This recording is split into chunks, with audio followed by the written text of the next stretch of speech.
Picture this: a ring of salt on a cold floor, and a man inside it, whispering to the dark like it's a hotline. He's not doing this for fun. He's doing it for power. The sorcerer sits cross-legged, eyes half-lit by a single candle, pouring coarse sea salt in a tight circle. Slow, deliberate, unbroken. Because even in old magic, there's a rule. The circle has to be continuous. No gaps, no weak points.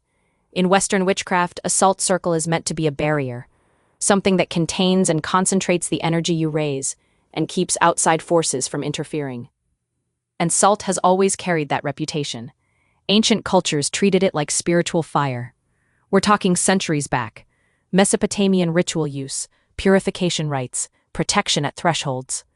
In folklore, salt wasn't seasoning. It was a boundary, a do not cross. But tonight, this man isn't using salt to protect his soul.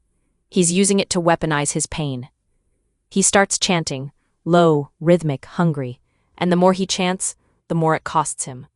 Because dark work is never free. It always takes an offering. Not always blood. Sometimes it's your peace, your sleep, your sanity, your softness. He breathes out, and it's like he's breathing out light, draining himself to feed a shadow. The air thickens. The room feels smaller.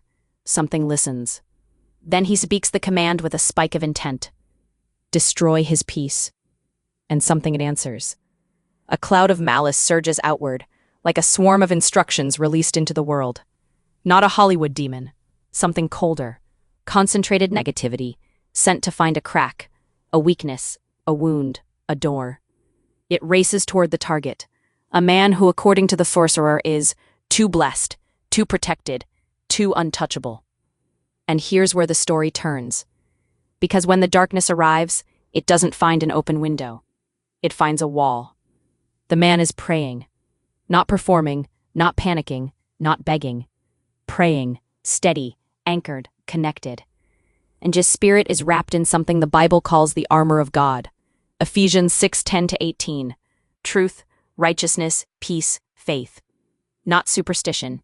A posture, a frequency. And light and darkness do not share space. So the attack hits him like a bird hitting a brick building at full speed. It can't land, it can't latch, it can't nest. Proverbs 26:2 says it plainly. An undeserved curse does not come to rest. It flutters, it darts, it looks for somewhere to stick. But there's nothing to grip. So now the energy is stranded, frustrated, compressed, hotter than before. Because it was sent to destroy, and it failed.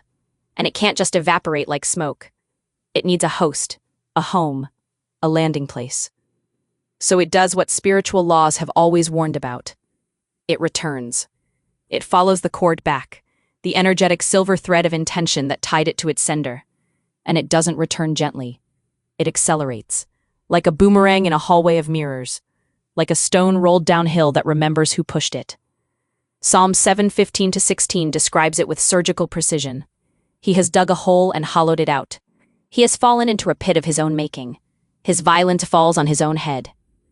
The sorcerer looks up, expecting victory. But what rushes back into the room isn't a tool anymore. It's a debt collector. The darkness he launched returns magnified, not because God is petty, but because spiritual return has momentum. Failure adds pressure, and the sender becomes the nearest open door. He feels it immediately, the mental snap, the emotional collapse, the peace draining out of him like water through fingers.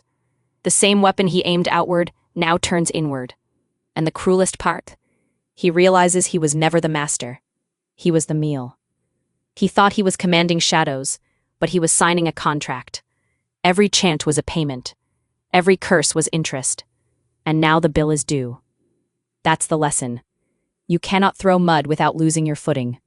You cannot send darkness at the light without it coming home to roost. Proverbs 26:27 says it another way. Whoever digs a pit will fall into it. If someone rolls a stone, it will roll back on them. And Galatians 6:7 makes it law. A man reaps what he sows. Here's the modern twist. Salt circles are trending again. Viral home protection rituals, DIY barriers on TikTok, people pouring lines of salt at doorways to ward off negativity. And whether you see it as spiritual practice or psychology, the reason it spreads is the same. People are desperate to feel safe. Boundaries calm the nervous system. Intention gives people a sense of control. But hear me clearly. The safest protection is not salt on the floor. It's light in the soul. So if you've been tempted to send something back, to curse, to hex, to spit venom into the unseen, stop. There is no trash can in the universe. Only mirrors. If you want power that doesn't poison you, choose a different investment. Prayer, forgiveness, blessing, righteousness. Luke 6:38 promises that what you give in good returns pressed down, shaken together, and running over. So choose what you want returning to your life. And if this hit you, if you felt spiritual pressure, envy attacks, or the temptation to fight darkness with darkness, share this with someone who needs it. Because the true flex isn't revenge. It's being so protected, the curse can't find a place to land.